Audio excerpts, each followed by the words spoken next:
કે નક્કી આ કોઈક દેવી શક્તિ લાગે છે. રાજબાઈએ ઉર્માને સુખડી જમાડી અને પછી ઉર્મા ત્યાંથી ઉનાવા જવા નીકળી. આ જોઈને રાજબાઈ પણ એમની પાછળ પાછળ જવા લાગી.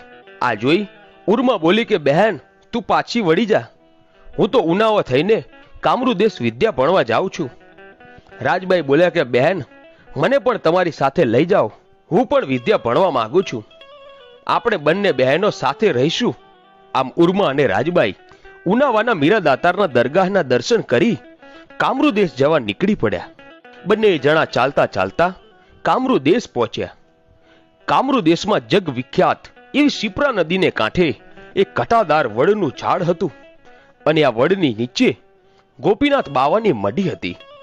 ઉર્મા અને રાજબાઈ આ ગોપીનાથ બાવાની પાસે કામરૂ દેશની વિદ્યા ભણે છે અને વિદ્યા ભણીને ગુજરાત પાછા આવવા માટે ગુરુ ગોપીનાથ પાસે રજા